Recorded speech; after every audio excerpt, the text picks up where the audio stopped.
하나님 말씀을 보겠습니다. 이사야서 66장 15절부터 24절까지 살펴보는 시간을 갖겠습니다. 이사야서 66장 15절부터 24절입니다. 우리 한 목소리로 우리 교독하겠습니다. 보라, 여호와께서 불에 둘러싸여 강림하시리니 그의 수레들은 회오리 바람 같으리로다. 그가 혁혁한 위세로 노여움을 나타내시며 맹렬한 화염으로 책망하실 것이라.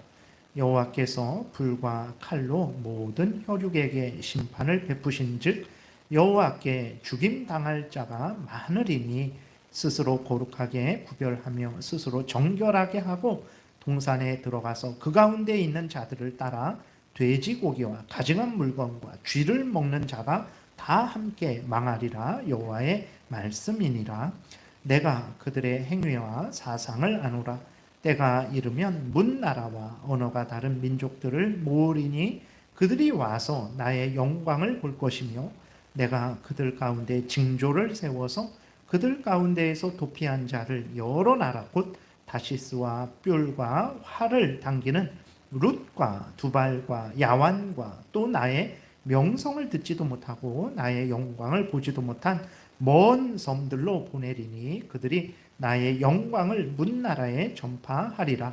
나 여호와가 말하노라. 이스라엘 자손이 예물을 깨끗한 그릇에 담아 여호와의 집에 드림같이 그들이 너희 모든 형제를 문나라에서 나의 성산 예루살렘으로 말과 수레와 교자와 노새와 낙타에 태워다가 여호와께 예물로 드릴 것이요 나는 그 가운데에서 택하여 제사장과 레위인을 삼으리라.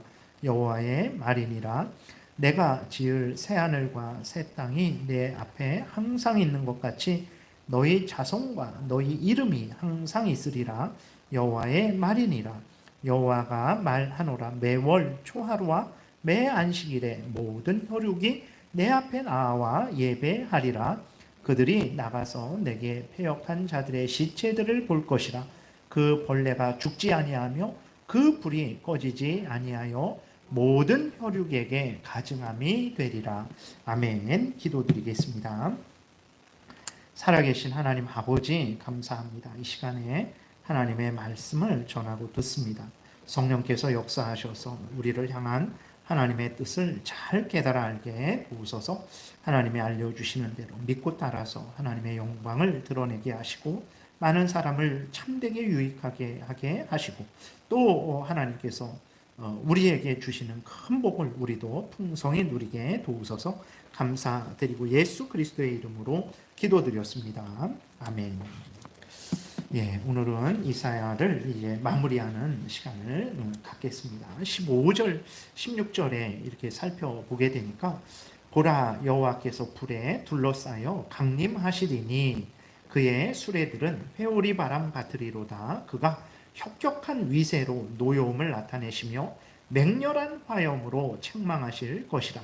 여호와께서 불과 칼로 모든 혈육에게 심판을 베푸신즉 여호와께 죽임을 당한 자가 많으리라 라고 이렇게 기록이 되어 있어요. 이것은 이제 어떤 말씀이냐면 1절부터 4절에서 말씀하신 대로 하나님께서 이스라엘 백성들 안에 있는 위선자들에 대한 심판을 이제 다시 한번 말씀을 하시는 것입니다. 그래서 이스라엘 백성들이 다 하나님의 자녀들이 아니에요. 그러니까 민족적으로는 다 아브라함의 후손으로서 하나님의 그러한 백성들이죠. 그러나 그 모든 이스라엘 백성들이 다 구원을 얻은 것은 아닙니다.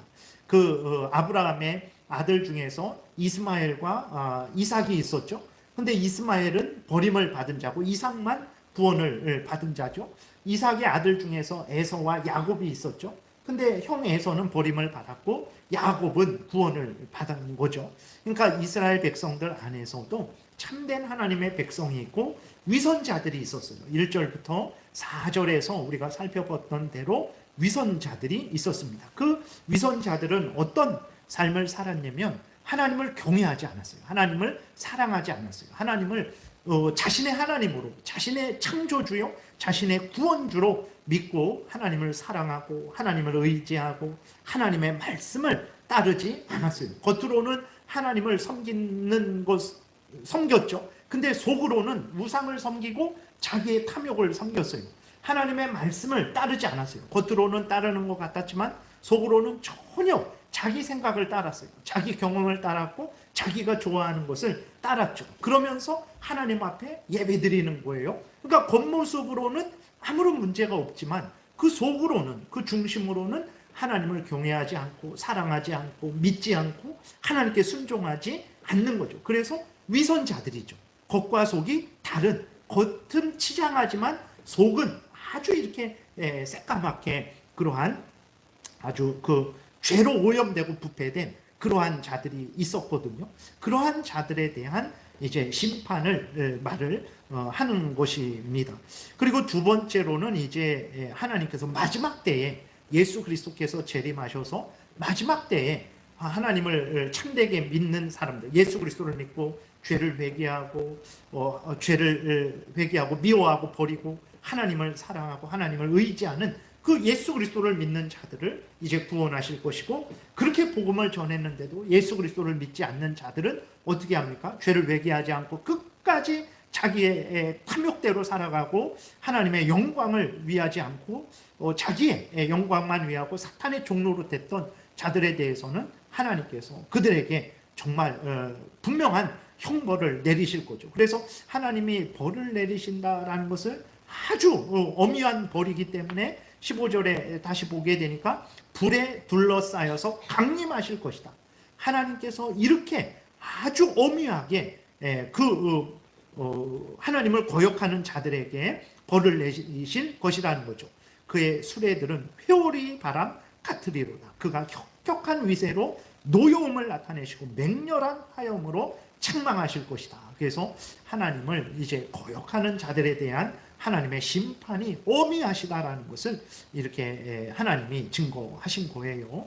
오늘날 우리들도 마찬가지입니다. 그러니까 우리 그리스도인들은 하나님을 참되게 믿는 우리들은 그 위선자들은 아니잖아요. 근데 우리들이 시험에 들 수가 있어요. 악한 사탄마귀의 유혹에 빠질 수 있습니다. 그리고 우리들의 죄성, 끊임없이 우리들 속에서 정말 우리의 탐욕을 따르기를 원하고 우리의 영광을 구하기를 원하잖아요. 어떤 경우는 하나님의 말씀이 분명히 있는데도 그것을 믿기 싫어하고 행하기 싫어하는 일들이 있단 말이에요. 내 속에서 내 마음대로 살아가고 싶은 마음들이 있죠. 그러니까 사탄의 유혹에 넘어가고 우리들의 그 죄성의 유혹에 넘어가게 되면 어떻게 되냐면 우리들도 이렇게 위선적인 삶을 살 수가 있는 거예요. 하나님 앞에 예배를 드릴 때 어떻게 예배를 드려야 됩니까? 감사함으로, 기쁨으로, 하나님을 사랑함으로, 하나님께 영광을 돌리고자 하는 마음으로,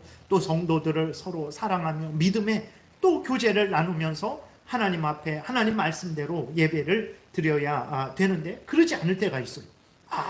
예배 안 나오면 하나님이 또 벌 주지 않을까, 나를 넘어져서 어디 부러지게 하시지 않을까, 이런, 그래서 억지로 마지못해 그렇게 속은 아주 하나님을 싫어하고 미워하는데 이제 시험 들어서 그런 마음이 든 거죠. 근데 겉으로는 안 그런 것처럼 하나님 앞에 그렇게 우리가 하나님을 섬길 때가 있는데 그래서는 안 됩니다. 하나님은 위선적인 것을 싫어하세요. 그렇게 하나님을 사랑함 없이, 예수 그리스도를 정말 우리가 믿고 의지함 없이, 우리가 죄를 회개함 없이, 하나님의 말씀을 따름 없이 그렇게 내 마음대로 예배를 드린다면 그것은 우리가 지난번에 살펴봤던 대로 3절에 있는 대로 살인한 것과 같은 거예요. 부정한 짐승인 개의 목을 꺾음과 같은 것이고, 돼지의 피를 드리는 것과 같은 것이고, 우상을 섬기는 것과 같은 것이 된다는 것을 우리가 잊지 말아야 됩니다. 그래서 우리가 우리가 살펴본 대로 그 이스라엘 백성들 안에 위선자들이 있다 그랬잖아요. 하나님을 겉으로는 잘 믿는다고 하면서 속으로는 온갖 죄악을 즐거워하고 좋아하고 우상을 섬기고 우상도 의지하고 하나님도 의지하고, 그런 자들에 대해서 하나님이 엄한 징벌을 내리셨듯이 우리들이 항상 하나님 앞에 서 있지 않으면 하나님께서 물론 우리는 지옥에 던지시지는 않을 거예요. 예수 그리스도를 참되게 믿는 자는 하나님이 반드시 천국으로 인도하십니다. 그러나 우리의 자녀들도 우리의 자녀들일지라도 자녀들이 잘못하면 우리가 그 자녀들을 징계하는 것과 같이 하나님도 우리를 징계하신다는 것을 기억해야 됩니다. 자녀들이 부모님을 섬기는데 그냥 속은 엄청 미워하고 엄청 하기 싫은데 존댓말도 하기 싫고 뭐 부모님께 용돈 드리기도 싫고 명절 때 찾아보는 것도 싫고 그런데 안 그럴 수는 없으니까 억지로 마지못해 그럼 부모님들이 얼마나 마음이 아프겠습니까? 그거는 정말 있을 수 없는 일이잖아요. 우리가 하나님의 자녀들이면서도 그런 마음과 태도로 하나님을 섬긴다면 그것은 아주 잘못된 것입니다. 그리스도인들이 위선자들과 같은 마음과 태도를 가져서는 안 되는 거죠. 그러나 우리가 항상 한결같지 않죠.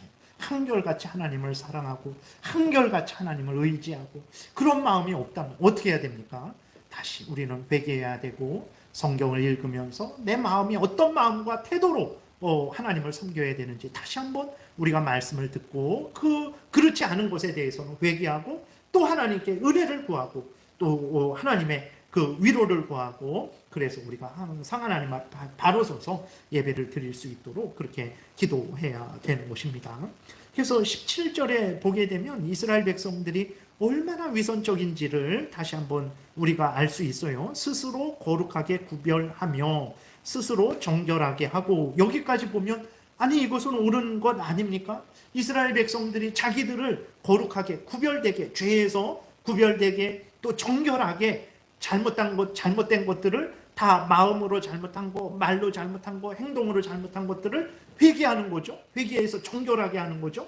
근데 그 뒤에 보게 되면 하나님이 다 망할 것이다 이렇게 말씀을 하는데 여기서 거룩하게 구별하며 스스로 정결하게 하고는 이게 하나님 앞에서 거룩하게 구별하고 정결하게 한다는 의미가 아니라 우상 숭배하는 자들을 따라서 우상 숭배할 때에 그들도 거룩하게 하죠. 무당도 굿하기 전에 막 기도합니다. 산에 올라가 갖고 막 뭐 며칠씩 산 기도하고 그들도 뭐 밤새 기도하고 막 그런 기도를 해요. 어떤 뭐 큰일이 있을 때 자기가 어떤 뭐라 그럴까 그 뭐 능력이 떨어지고 뭐가 떨어지고 그러면 그런 일을 하는 거예요. 그러니까 그런 정결함을 말하는 거예요. 그러니까 하나님 앞에서 회개함이 아니라 우상을 섬기는 자들이 하는 우상 앞에 제사하기 전에 행하는 그러한 정결, 그 우상에게 보이려는 그러한 잘못된 그러한 정결의식을 말을 하는 것입니다. 그래서 17절 다시 보면 스스로 거룩하게 구별하며 스스로 정결하게 하고 동산에 들어가서 그 우상 숭배하는 동산에 들어간 거죠. 그 가운데 있는 자를 따라 우상 숭배하는 자들을 따라 돼지고기를 먹는 거예요. 구약시대에는 돼지고기를 먹으면 안 돼요.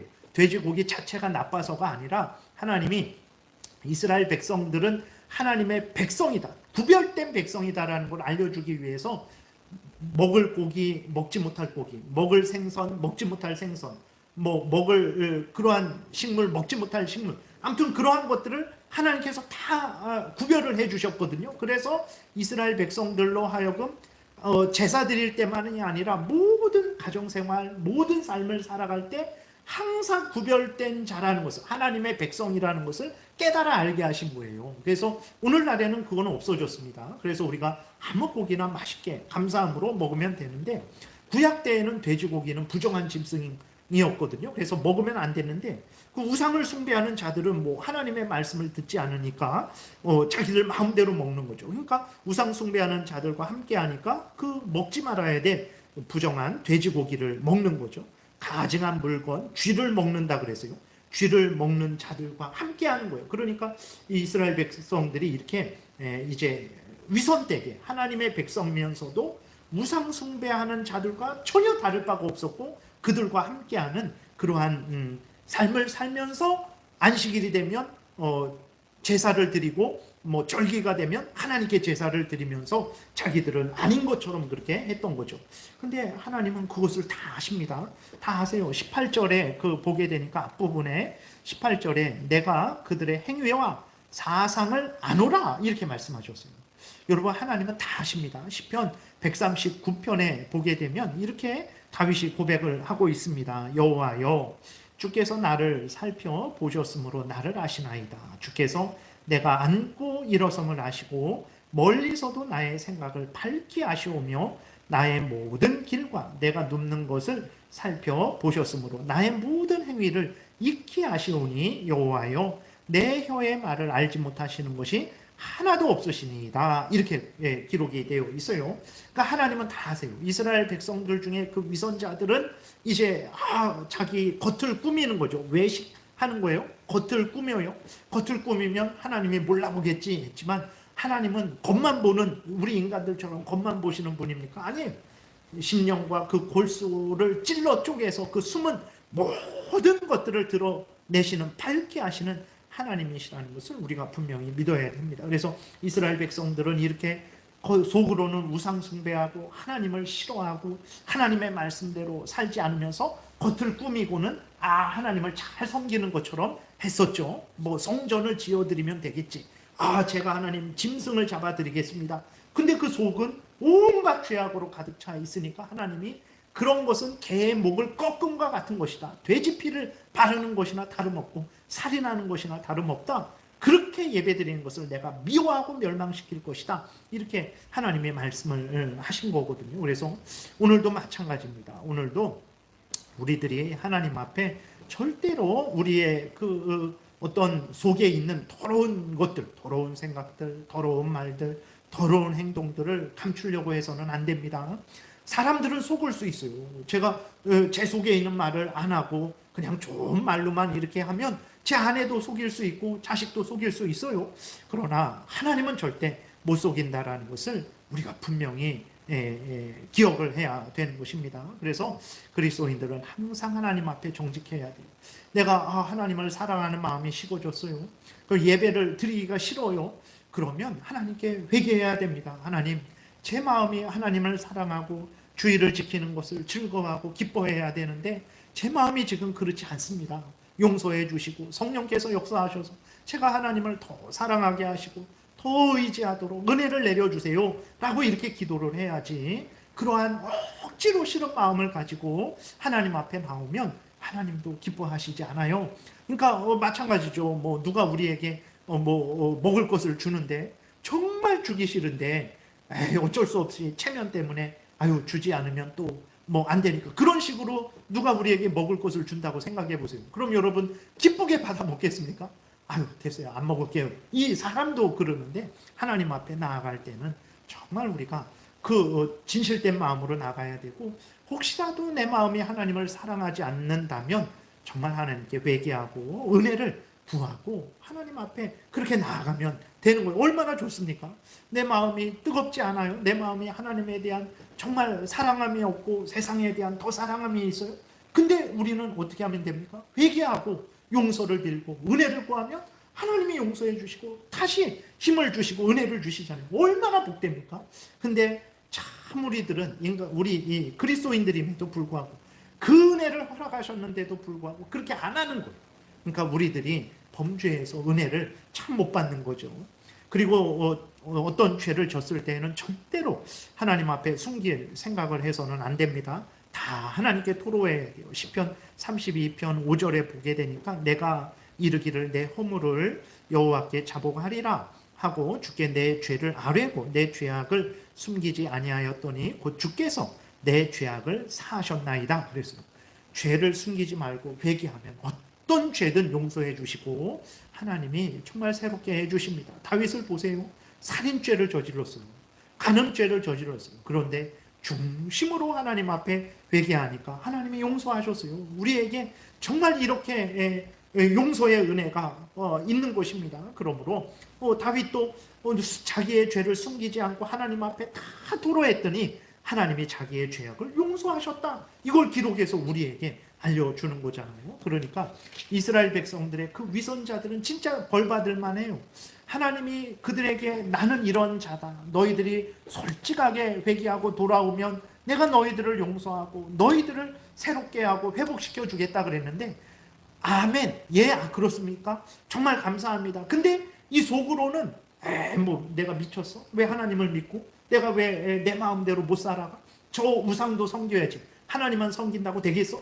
이러한 아주 나쁜 마음을 가졌던 거예요. 그러니까 하나님이 그들에 대해서 이제 심판을 하겠다 그런 거죠.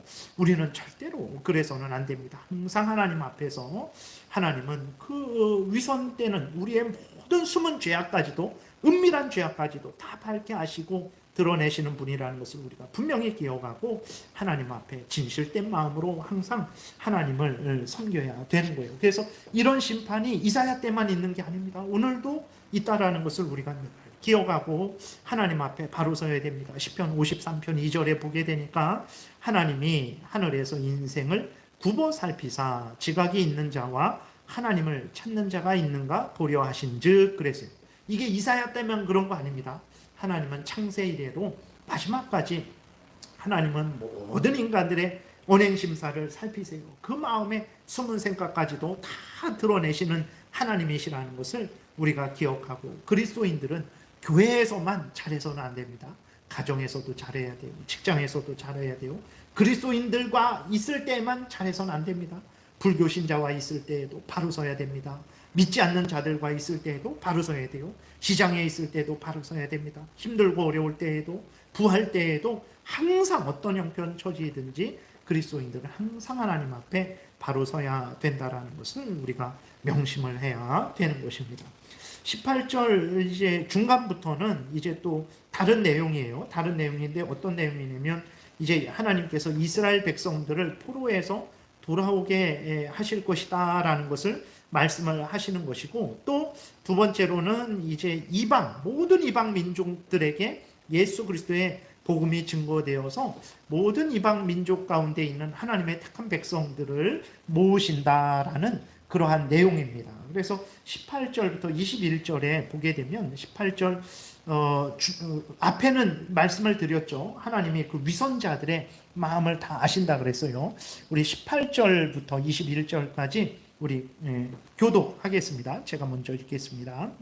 내가 그들의 행위와 사상을 아노라. 때가 이르면 내가 그들의 행위와 사상을 아노라. 그러니까 우리는 하나님께 숨겨서는 안 됩니다. 거기까지 끊고 이때부터 이제 새로운 내용들이 나오는 거예요. 때가 이르면 문 나라와 언어가 다른 민족들을 모으리니 그들이 와서 나의 영광을 볼 것이며 내가 그들 가운데에서 징조를 세워서 그들 가운데에서 도피한 자를 여러 나라 곧 다시스와 뿔과 활을 당기는 룩과 및 두발과 야완과 또 나의 명성을 듣지도 못하고 나의 영광을 보지도 못한 먼 섬들로 보내리니 그들이 나의 영광을 문나라에 전파하리라.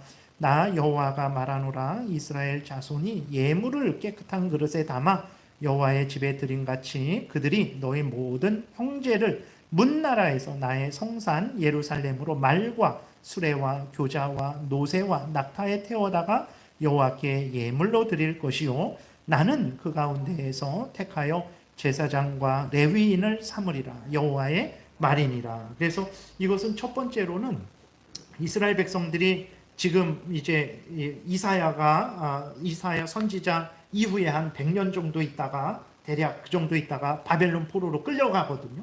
끌려간 그 바벨론 포로된 이스라엘 백성들을 하나님께서 회복시키신다라는 그러한 내용이에요. 18절부터 21절까지. 그래서 하나님의 그 구원의 은혜를, 이스라엘 백성들을 구원하심을 통해서 하나님의 영광을 그 주변 모든 나라들에게 드러내게 하신다라는 거죠. 그래서 그들이 하나님의 영광을 보지 못했었는데 하나님이 바벨론을 쳐서 하루아침에 멸망하게 하시고 이스라엘 백성들을 다시 예루살렘으로 끌고 오시는 것을 통해서 하나님의 영광을 드러내고 이방 나라들로 하여금 하나님을 찬송하게 하겠다. 이방 나라들로 하여금 하나님의 영광을 그들에게 보여서 그들을 이제 두렵게 하겠다. 이러한 의미가 있는 것이고, 두 번째로는 그 일을 하나님이 진짜 하셨죠. 두 번째로는 어떤 거냐면 예수 그리스도가 이 땅에서 이제 구속 사역을 완성하셔서 부활 승천하신 이후에 성령 강림하시죠. 그래서 복음을 온 세상에 전파하시는 것을 말하는 거예요. 그래서 18절 중간에 때가 이르면 그랬는데 그 때는 언제냐? 포로된 이스라엘 백성들을 다시 이제 예루살렘으로 돌아오게 할 때, 그때 하나님의 영광이 드러날 것이다. 뭐 이러한 의미가 있는 것이고, 두 번째로는 그때는 언제냐면 예수 그리스도께서 이 땅에서 십자가에 못 박혀 죽으시고 부활 승천하신 이후에 성령이 강림하시죠. 그래서 복음이 온 세상에 전파되게 하는 그 때가 올 것이다 라고 이렇게 말씀을 하시는 거예요. 아브라함부터 예수님이 오실 때까지는요, 그 구원, 예수 그리스도를 믿어서 구원 얻는 것이 오직 이스라엘 백성들에게만 전해졌어요. 물론 이렇게 보게 되면 이방인들도 이렇게 이스라엘 백성들에게 들어옵니다. 이스라엘 백성들이 돼요. 그래서 뭐 예를 들어서 누가 있죠? 그 다말도 그쵸, 유다의 며느리 다말도 그 가나안 여자거든요. 근데 그 이스라엘 백성들이 되죠. 그 다음에 여리고성의 라합도 이스라엘 백성이 그로 이렇게 들어오죠. 근데 아주 적은 인원만 이방인들이 이스라엘 백성이 돼요. 하나님의 백성이 됩니다. 그래서 주류는 아브라함부터 예수님 이 땅에 오실 때까지는 이스라엘 백성들에게만 하나님의 복음이 전해졌어요. 근데 예수님이 죽으시고 부활 승천하신 이후로 성령께서 강림하시죠. 성령께서 강림하신 이후로는 어떻게 됩니까? 이 복음이 이스라엘 땅에서만 이스라엘 백성들에게만 전해졌던 복음이 이제는 온 세상 모든 민족에게 전파되게 됩니다. 그래서 사도행전 1장 8절에 보게 되면 오직 성령이 너희에게 임하시면 너희가 권능을 받고 예루살렘과 온 유대와, 여기까지만 있었죠. 사마리아인들에게도 복음을 잘 안 전했어요. 근데 성령 강림이 오신 이후로는 예루살렘과 유대와 사마리아와 땅 끝까지 이르러 내 증인이 되라. 그래서 어떻게 됩니까? 오늘 다시 18절에 보게 되면 그 중간부터 때가 이르면 문나라와 언어가 다른 민족들을 모으리니 그랬어요. 그러니까 우리들이 그러한 자들이죠. 우리들이 아브라함의 후손들이 아니잖아요. 언어가 달라요. 이스라엘 백성들하고 언어가 다릅니다. 근데 하나님이 복음을 증거해갖고 이제 하나님께로 우리를 다 모으는 거예요.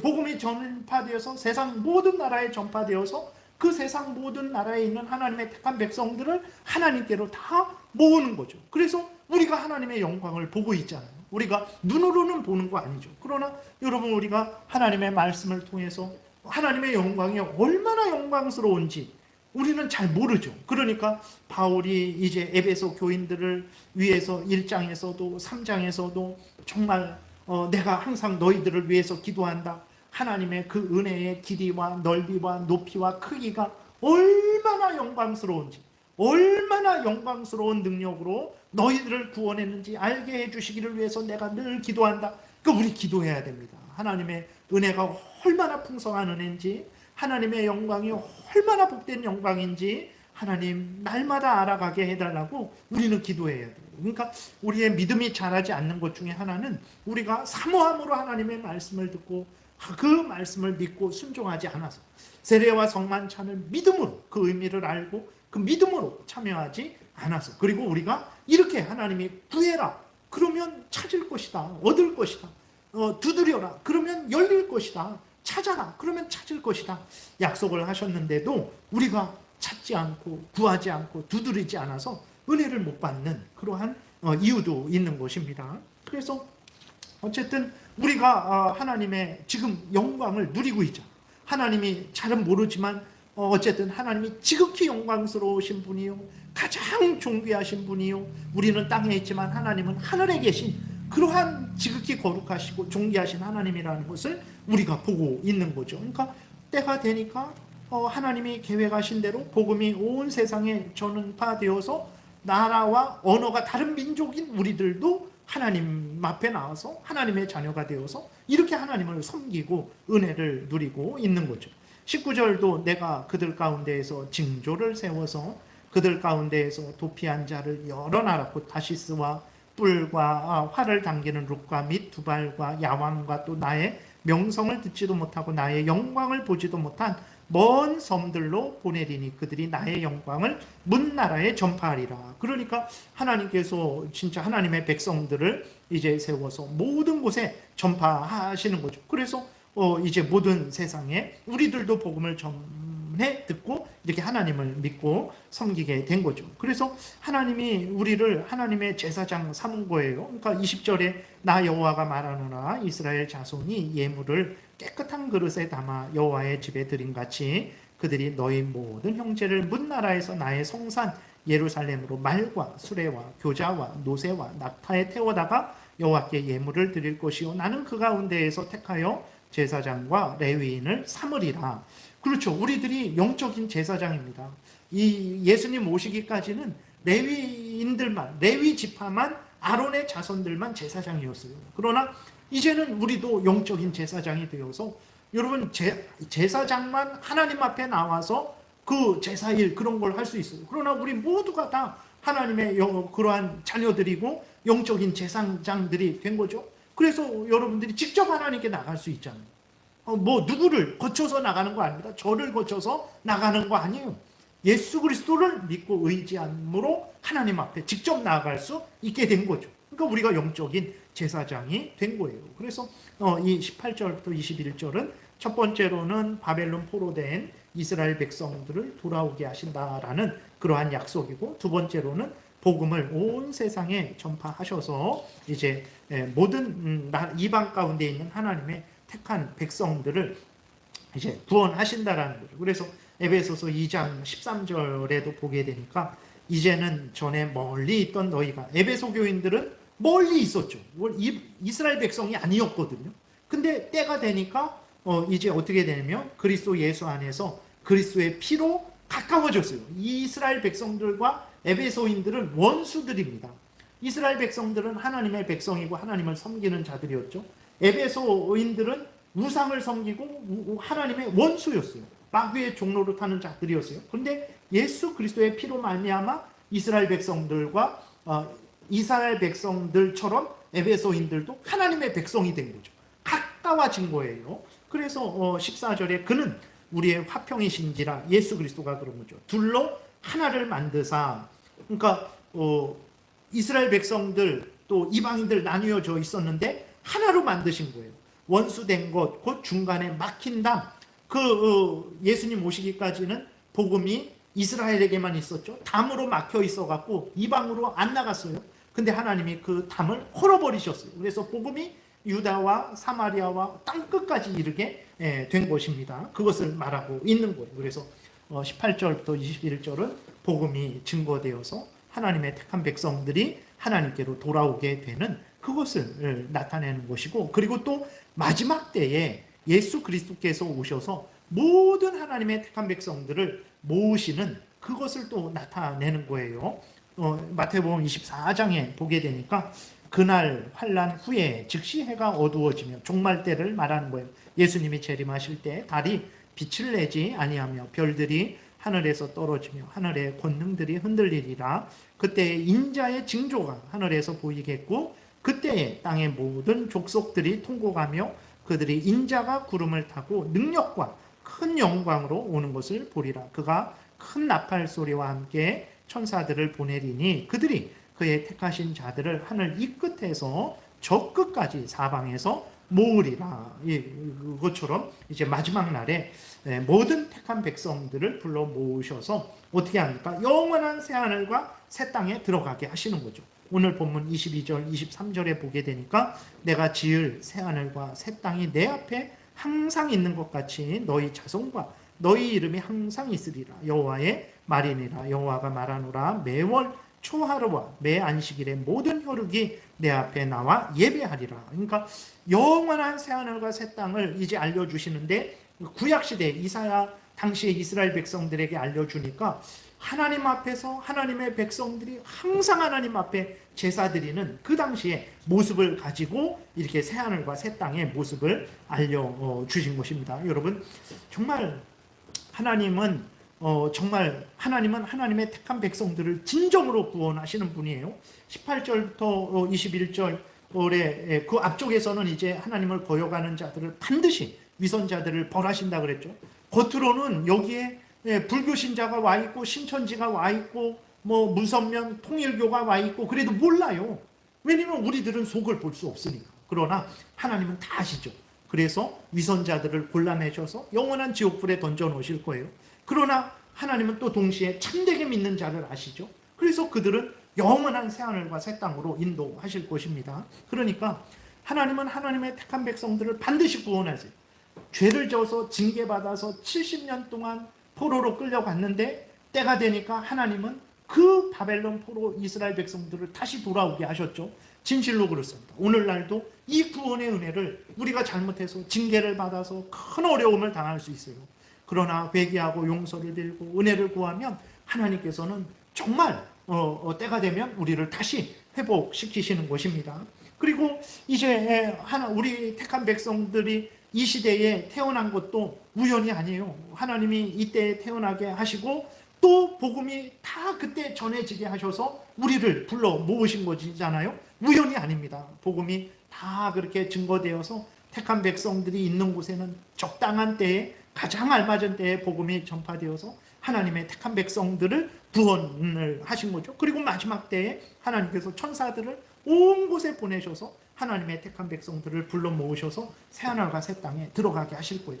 이 은혜를 우리가 받은 거예요. 예수 그리스도가 우리 대신 하나님의 법을 완전히 순종하시고 우리 대신 우리가 받아야 될 지옥 형벌을 십자가에서 다 받으셔서 우리 예수님이 대신 죽으셔서 우리가 이 은혜를 이제 받게 된 것입니다. 그러니 우리가 이런 은혜를 받은 자로서 위선적으로 거짓되게 하나님도 섬기고 돈도 섬기고, 돈을 중요하지 않게 여기라, 돌같이 여기라, 이게 아니라 돈 소중하잖아요. 그러나 하나님과 같은 위치에 있으면 절대 안 돼요. 돈은 돈입니다. 우리가 이 땅에서 사용하는 돈이에요. 있으면 좋지만 없으면 그냥 없는 대로 살면 돼요. 예수님이 그렇게 예수님이 예수님을 따라다니다가 이제 굶은 그러한 이스라엘 백성들을 먹이시는데 무엇으로 먹이셨습니까? 오병이어로 먹이셨어요. 오병이어는 그러니까 물고기 2마리, 떡 5개로 먹이셨는데 그것은 그 당시 이스라엘 백성들 중에서 고급 음식이 아니고 오늘날 우리나라로 예를 들면 그냥 밥에 김치 싸간 거예요. 그냥 아주 흔한 그냥 그러한 거예요.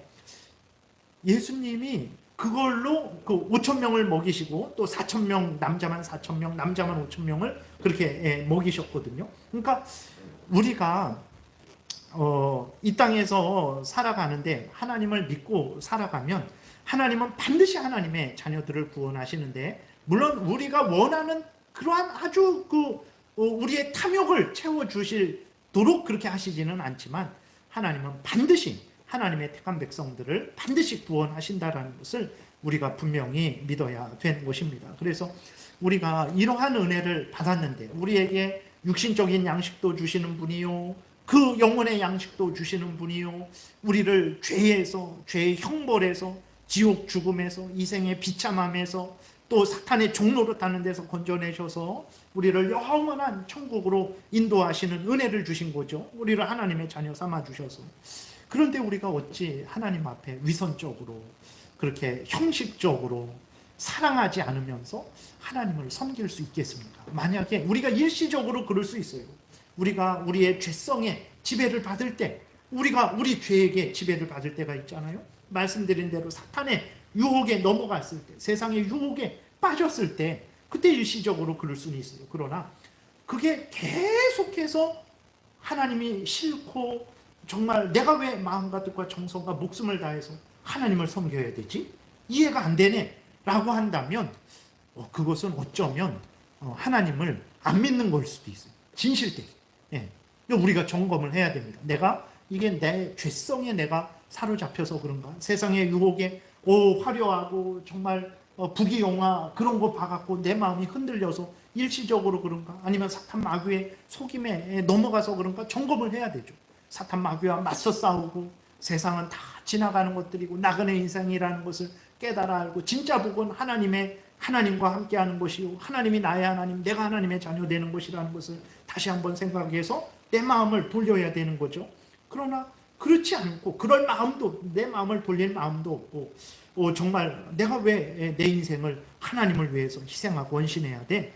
계속 이런 마음이 있다면 진짜 내가 예수 그리스도를 믿는지를 점검을 해야 되는 거예요. 그래서 돌아와서 정말 진실되게 예수 그리스도를 믿는 자들은 하나님의 은혜가 한이 없다라는 것을 알게 되죠. 그래서 하나님 앞에 위선적으로 그 위선을 계속해서 그렇게 나갈 수가 없어요. 일시적으로는 그럴 수 있을지라도. 그래서 우리가 이 은혜를 받았는데 어찌 우리가 하나님 앞에 위선적으로 거짓되게 하나님을 섬길 수 있겠습니까? 마음과 뜻과 정성과 목숨을 다해서 섬겨야죠. 부족해도 우리는 항상 그렇게 하나님을 전심으로 섬기는 그러한 삶을 살아야 됩니다. 적당히 해도 되지. 아니에요. 그러니까 참된 신자는요, 무지하고 무능하죠. 저도 무지하고 무능하죠. 근데 그게 중요한 게 아니라 참된 신자는 어떻든 간에 하나님을 향해서 마음과 뜻과 정성과 목숨을 다해야 된다는 마음이 있고, 내가 할 수 있는 한 최선을 다해서 하나님을 섬깁니다. 그래도 우리는 온전하지 못하죠. 근데 그런 마음도 없고, 그건 심각한 문제죠. 그런 마음도 없고, 또 마음은 있지만 그러한 삶이 하나도 없다면 그것도 점검을 해야 되는 거예요. 도대체 왜 그런가? 마음이 있으면요, 그 나타납니다. 여러분, 이렇게 속에 엄청 기쁨이 있잖아요. 그럼 막 웃어요. 사람들이 당신 무슨 좋은 일 있어요? 막 이래요. 그리고 마음에 엄청 근심이 있잖아요. 그 얼굴에 나타나요. 사람들이 무슨 문제 있어요? 물어봐요. 그러니까 하나님의 그 크신 은혜가 우리에게 있잖아요. 그러면 그것은 반드시 이렇게 행동으로 나오게 되어 있어요. 부족할지라도. 근데 전혀 행동으로 나오지 않는다. 그리고 하나님을 섬기지 않는다. 하나님이 주신 그 교회의 사명, 가정의 사명, 또 직장에서의 할 일들, 이런 것들을 감당하지 않는다. 그러면 그것도 점검해야 됩니다. 그것도 참되게 하나님을 믿는지를 점검을 해야 되는 거예요. 그래서 이렇게 거짓된 사람들은 결국 어떻게 됩니까? 오늘 24절에 보게 되니까 그들이 나가서 내게 패역한 자들의 시체를 볼 것이다. 하나님의 백성들이 누구를 봅니까? 하나님에게 패역한 자들, 위선자들, 앞에서 말씀드렸던 위선자들, 진심으로 중심으로 마음과 뜻과 정성과 목숨을 다해서 하나님을 믿지 않는 자들의 시체를 볼 것이라는 거예요. 그러니까 하나님을 믿지 않는 자들은 결국은 하나님으로부터 이렇게 심판을 당하게 될 것이죠. 그들이 그 벌레가 죽지 아니하며 그 불이 꺼지지 아니하여 모든 혈육에게 가증함이 되리라. 그러니까 마가복음 9장에 보게 되면 지옥을 말씀하시는데 어떤 게 말씀하시냐면 구더기도 죽지 않고 불도 꺼지지 않는 곳이 지옥이다 그랬거든요. 그러니까 하나님 앞에 패역한 자들, 끝까지 회개하지 않은 위선자들, 진심으로 중심으로 예수 그리스도를 구주로 영접하고 의지하지 않은 자들, 그러한 자들은 결국은 어떻게 됩니까? 영원한 지옥불에 던져져서 거기에서 이제 비참한 형벌을 당하게 된다라는 것이죠. 그래서 우리가 어떤 마음과 태도로 하나님 앞에 살아야 되겠습니까? 하나님께서 우리에게 복음을 전하셔서 예수 그리스도를 믿고 죄를 회개하고 돌이켜서 마음과 뜻과 정성과 목숨을 다해서 하나님을 사랑하고 하나님의 영광을 위하는 인생을 살라라고 이렇게 명령을 하셨어요. 그러면 기꺼이 즐거이 아멘하고 우리는 그렇게 살아가야 되는 것입니다. 그래서 반드시 이렇게 살아가는 자를 반드시 하나님이 구원하신다 그랬잖아요. 바벨론 포로된 자를 70년이 지났는데도 구원하셨어요. 있을 수 없는 일인데 바벨론 제국을 멸망시키시고 하나님이 한 집안을 멸망시키는 것도 어려운 일이잖아요. 인간이 할 수 없는데 하나님이 나라를 멸망시키시고 이스라엘 백성들을 구원하셨어요. 사탄의 마귀에 그 죄의 종로로 타는 우리들을 복음을 전하셔서 이렇게 우리를 구원하셨죠. 그리고 우리를 영원한 천국으로 인도하실 것입니다. 이것을 굳게 믿고 우리가 하나님을 중심으로 사랑하는 삶을 살아야 되죠. 그것은 다른 말로 하면 이제 교회 생활 잘하는 거예요. 하나님을 경외하고 하나님 말씀 따라 살아간다. 그거는 교회 생활 잘하는 거예요. 신앙생활 잘하는 거예요. 그것이 바로 하나님을 경외하고 하나님의 말씀대로 살아가는 거죠.